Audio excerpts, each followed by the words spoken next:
अब हम पढ़ रहे हैं क्लास 8 की साइंस। क्या है हमारा,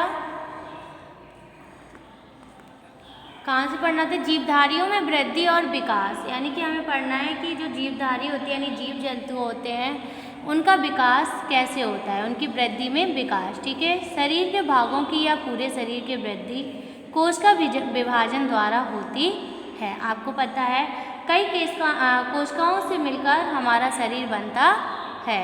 छोटी छोटी कोशिकाओं से मिलकर अंग बनते हैं और अंग से हमारा शरीर बनता है। तो वृद्धि एवं विकास जीवन के करें लक्षणों में से एक है। प्रत्येक जीवधारी बढ़ता है, आप जानते हो, चाहे वो छोटा से छोटा जंतु हो या कीटाणु हो, क्या कह रहे हैं, सभी बढ़ते हैं।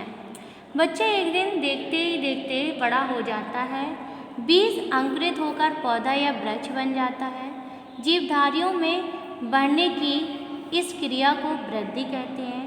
हमारा प्रतिदिन का अनुभव यह बताता है कि जीव जंतु एवं पेड़ पौधे वृद्धि करते हैं। ठीक है, यानी कि जो प्रतिदिन का आप उसमें देखोगे तो उसमें बताएगा कि जो चाहे वो जंतु हो, चाहे पेड़ हो, चाहे हम लोग या मनुष्य भी हो, तो आप डेली उसमें कुछ न कुछ बढ़ोतरी देखोगे। वृद्धि के कारण जीव के आकार एवं आयतन में परिवर्तन होता है।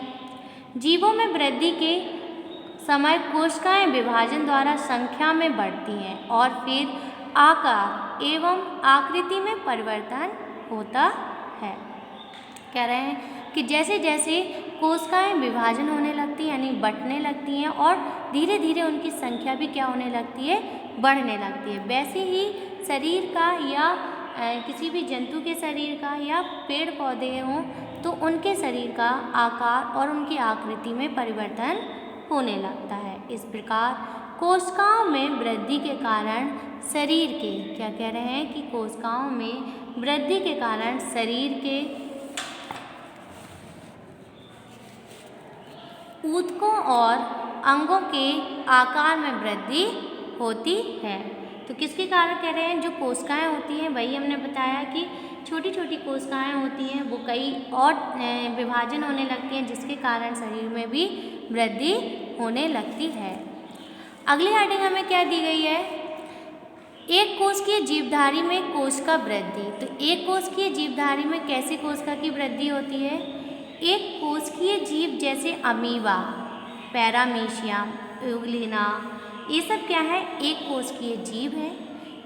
अमीबा में भोज पदार्थ तथा जल कोशिका में संचित होता रहता है, जिससे अमीबा अपनी जैविक क्रियाएं संपन्न करता है। अनुकूल दशाएं आने पर विभाजन के ठीक पहले अमीबा लगभग 2 गुना आकार में बढ़ जाता है और फिर 2 भागों में विभक्त हो जाता है। इस प्रकार यह अपनी संख्या में वृद्धि करता है। इसी प्रकार समस्त एक कोशिकीय जीवधारियों में वृद्धि तथा विभाजन के फलस्वरूप संख्या में वृद्धि होती है। अब आगे क्या कह रहे हैं, पौधों में अनिश्चित वृद्धि। तो पौधों में अनिश्चित वृद्धि कैसे होती है, क्या आम के सभी पेड़ आकार आकृति में एक समान होते हैं, तो क्या है, अब जवाब नहीं। अन्य पेड़ पौधों में क्या स्थिति होती है, वे सभी एक समान नहीं होते हैं। सभी पेड़ पौधे देखे होंगे, सभी एक समान नहीं होते हैं, अर्थात पौधे अनिश्चित वृद्धि दर्शाते हैं। यह आरंभ में जल्दी वृद्धि करते हैं, लेकिन पुराना होने के बाद, क्या कह रहे हैं, पुराना होने के बाद इनके कुछ ही भागों में वृद्धि होती है। इस प्रकार पौधों में पाए जाने वाले विभज्योतक अर्थात विभाजन करने वाली कोशिकाओं के कारण वृद्धि जीवन पर्यंत चलती रहती है। कुछ और भी जाने, क्या है, कुछ और भी जाने, पौधों के वर्धी भागों में पाई जाने वाली कोशिकाओं के वे समूह जिनमें विभाजन की क्षमता होती है विभज्योतकी ऊतक कहलाते हैं। क्या कहलाते हैं, विभज्योतकी ऊतक।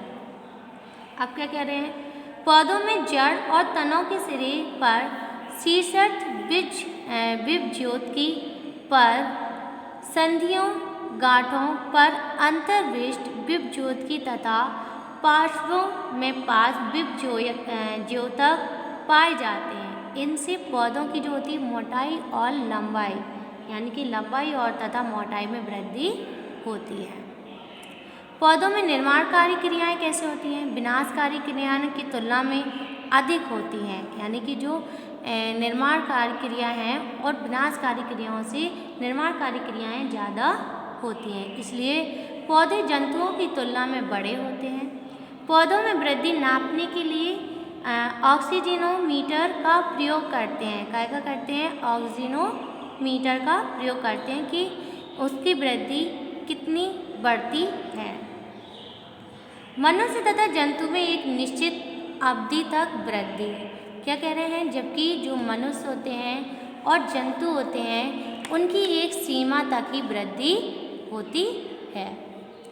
जंतुओं में जैसे कुत्ता, बिल्ली तथा बकरी आदि के बच्चों को बढ़ते देखा है। क्या ये निरंतर बढ़ते रहते हैं? नहीं, इनकी वृद्धि एक निश्चित आयु प्राप्त होने के बाद रुक जाती है। उसके भार में तो परिवर्तन हो सकता है परंतु लंबाई नहीं बढ़ती है। जैसे गाय के बछिया जन्म के कुछ समय बाद वह एक निश्चित लंबाई को प्राप्त होकर बैल गाय के रूप में परिवर्तित हो जाती है। अच्छे पोषण से वह तंदुरुस्त तो होता है परंतु उसकी लंबाई में वृद्धि नहीं होती है। इसी प्रकार कह रहे हैं सभी जंतु एक निश्चित अवस्था तक वृद्धि करते हैं, उसके बाद वृद्धि रुक जाती है। तो जंतु जो होते हैं उनमें वृद्धि निश्चित समय तक होती है। बहुकोषीय क्या होते हैं? देखिए, बहुकोषीय जीवधारी का प्रारंभ नियमित परिवर्तनों के बाद बहुकोषीय जीव के विशिष्ट स्वरूप में होता है। तो बहुकोषीय के उदाहरण क्या हैं?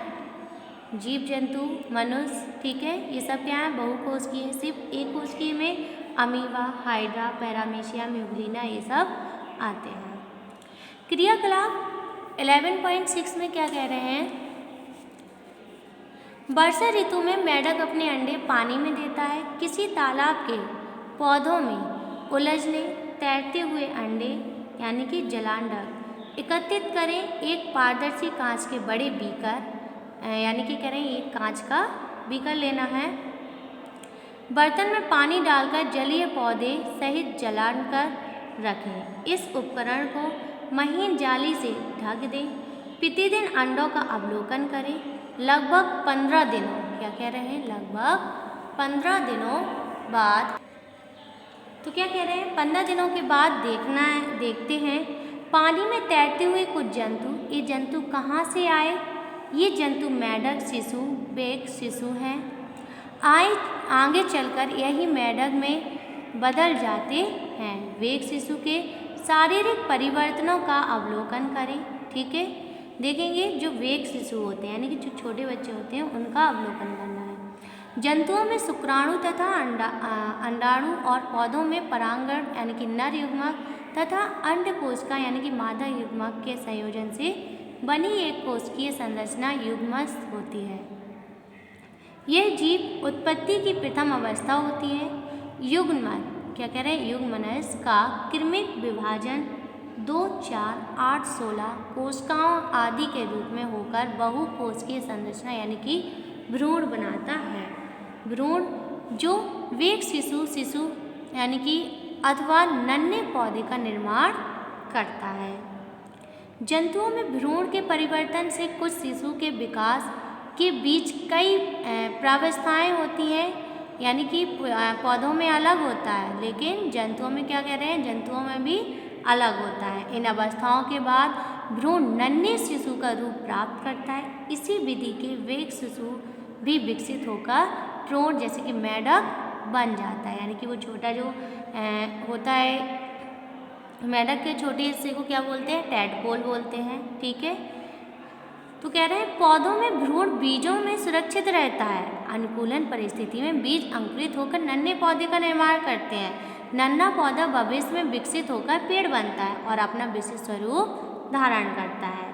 शारीरिक अपांगता यानी विकलांगता, नेत्रहीनता, बहरापन, अनियंत्रित शारीरिक वृद्धि आदि पर्यावरण में प्रभावी जीवन हेतु रुकावट, प्रक्रिया में असंतुलन के कारण शारीरिक व्याधियाँ क्या हैं, देखेंगे कि प्रक्रिया में असंतुलित के कारण यानी कि जो संतुलन भोजन नहीं होता है या प्रदूषण के कारण क्या शारीरिक व्याधियाँ हैं। तो मनुष्य के शरीर में कई प्रक्रियाएं समान रूप से निरंतर होती हैं।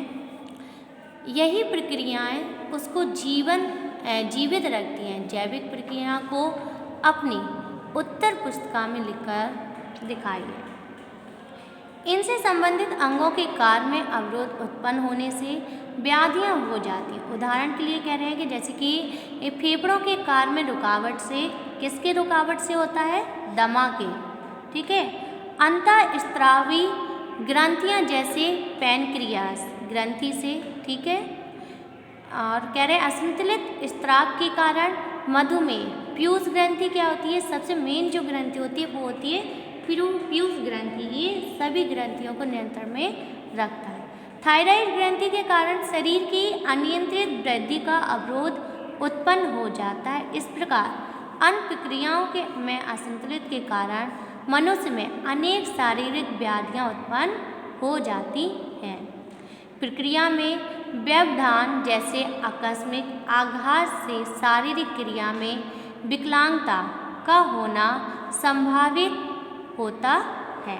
तो विकलांगता क्या है, विकलांगता दैनिक जीवन यानी कह रहे हैं दैनिक जीवनचर्या में रुकावट पैदा कर सकती है। क्या कह रहे हैं कि अगर कोई भी चीज़ आप विकलांग हो तो आपको जो रोज़ दैनिक कार्य हैं, रोज़ में करने वाले जो कार्य हैं उनमें बहुत ज़्यादा दिक्कत आ सकती है। इसे शारीरिक कष्ट और व्यावसायिक जीवन दोनों में प्रभावित होता है।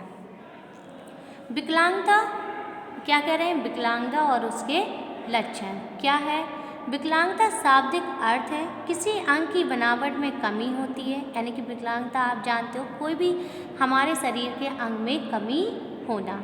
इसके परिणाम स्वरूप कार्यों में अवरोध उत्पन्न होता है। शरीर का प्रत्येक छोटे से छोटा अंग भी अपना महत्व रखता है और एक विशिष्ट कार्य संपन्न करता है। उसकी रचना या कार्य करने की क्षमता में कमी आने से विकलांगता उत्पन्न हो जाती है। यह जन्मजात या जीवन काल के दौरान होता है। यानी कि कोई बच्चा जब जन्म लेता है तो वो कोई ऐसा भी होता है जो जन्म से ही विकलांग होता है, लेकिन कोई अचानक से विकलांग हो जाता है जैसे एक्सीडेंट के दौरान या कोई भी उसके साथ घटना घट सकती है। तो विकलांगता के प्रकार एवं उसके कारण क्या है। तो विकलांगता अस्थायी, स्थायी अथवा निरंतर बढ़ने वाली भी हो सकती है। इनको दो समूहों के अंतर्गत विभाजित किया जा सकता है। पहला क्या दिया है, जन्मजात विकलांगता। तो जन्मजात विकलांगता जन्म से ही परिलक्षित होती है। यह आनुवांशिक अथवा गर्भ के दौरान संक्रमण, विकिरण या दवाओं आदि के दुष्प्रभाव से हो सकती है। ठीक है, तो क्या कह रहे हैं, ये जन्मजात विकलांगता है। और उपार्जित विकलांगता क्या होता है।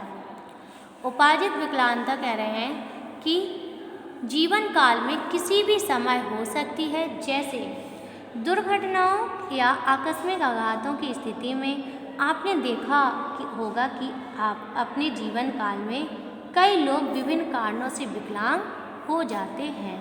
आइए इनके बारे में और जानेंगे।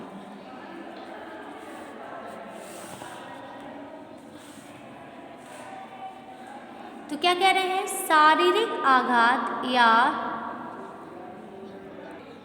शारीरिक आघात या चोट लगना। ठीक है, तो क्या कह रहे हैं, शरीर में किसी प्रकार से चोट लगना शरीर के किसी भी अंग के टूटने तथा क्षतिग्रस्त होने की वजह से अपांगता आ सकती है। इससे लोग अंधे तथा बहरे भी हो जाते हैं। दूसरी हेडिंग क्या दी गई है, मानसिक आघात क्या है, यानी कि मस्तिष्क में जन्म के समय चोट लगने, जन्म तथा जन्म के बाद संक्रमण, मस्तिष्क ज्वर, मस्तिष्क आवरण का संक्रमण होने, तेज बुखार आदि आने के कारण मानसिक अपांगता हो सकती है, जिससे मुख्य सेरेब्रल पैलिसी है।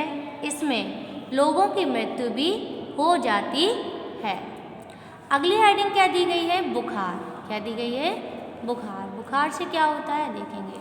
तेज बुखार आ जाने पर सेरेब्रल पैलिसी की आशंका रहती है, ठीक है। और मनुष्य में कह रहे हैं मनुष्य में अपंगता आ जाती है। मस्तिष्क ज्वर यानी कि एन्सेफेलाइटिस मस्तिष्क के आवरण का संक्रमण, मेनिनजाइटिस के कारण भी सेरेब्रल पैलिसी हो सकती है। जन्मजात कारण क्या कह रहे हैं, जन्मजात कारण, तो जन्म के समय मस्तिष्क में चोट लगना सेरेब्रल पैलिसी, तो जन्म के समय मस्तिष्क में चोट लगने से सेरेब्रल पैलिसी हो जाती है। मस्तिष्क शरीर का सबसे संवेदनशील भाग है। गर्भाशय के दौरान अथवा जन्म प्रक्रिया के समय ऑक्सीजन की कमी या मस्तिष्क में औजारों से चोट लग सकती है। इसके कारण बाद में सेरेब्रल पैलिसी नामक रोग हो सकता है। इसमें बच्चों के हाथ, पैर और गर्दन का समन्वय नहीं हो पाता तथा मानसिक क्षमता और बुद्धि भी प्रभावित होती है। अगली हेडिंग क्या दी गई है, मस्तिष्क के दाएं या बाएं भाग में आघात के फलस्वरूप पेशियों का कड़ापन। तो क्या है, मस्तिष्क के बाएं भाग पर आघात होने पर शरीर का दायां भाग तथा दाएं भाग पर आघात होने पर शरीर का बायां भाग प्रभावित होता है।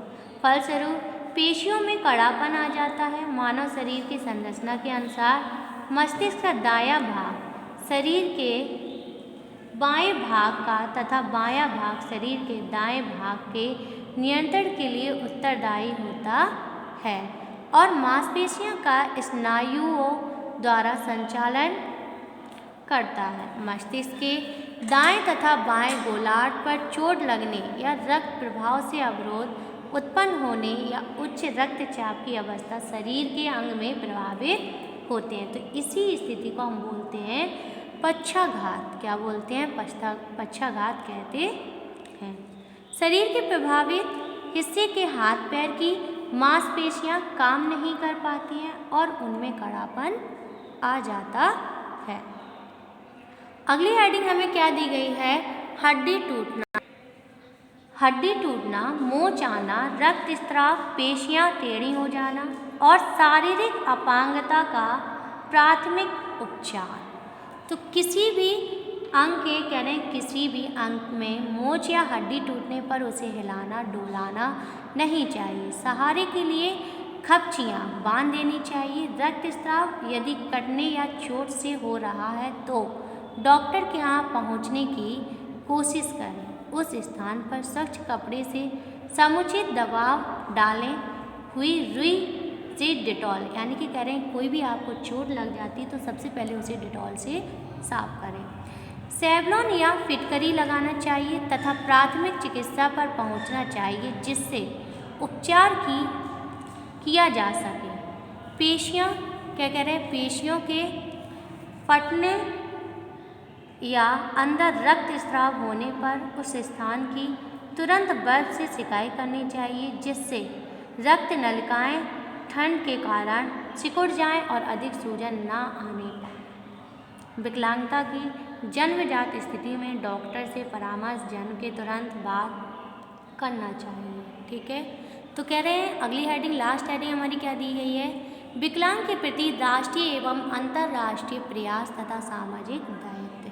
तो राज्य स्तर एवं राष्ट्रीय स्तर पर पुनर्वास केंद्रों की स्थापना की गई। अपांगता का प्राथमिक उपचार और विभिन्न व्यायामों के दौरान मनुष्य की कार्य क्षमता को बढ़ाया जाता है। इसके अतिरिक्त व्यवसायी प्रशिक्षण केंद्रों की स्थापना भी की गई है। यहाँ विकलांग मनुष्य को क्षमता के अनुसार व्यवसाय का प्रशिक्षण दिया जाता है जिससे वह अपने जीवन यापन के लिए सुविधाएं जुटा सकता है। सरकारी एवं गैर सरकारी संस्थाओं द्वारा निःशुल्क हाथ रिक्शा, ट्राईसाइकिल तथा अन्य संसाधनों का वितरण भी किया जाता है।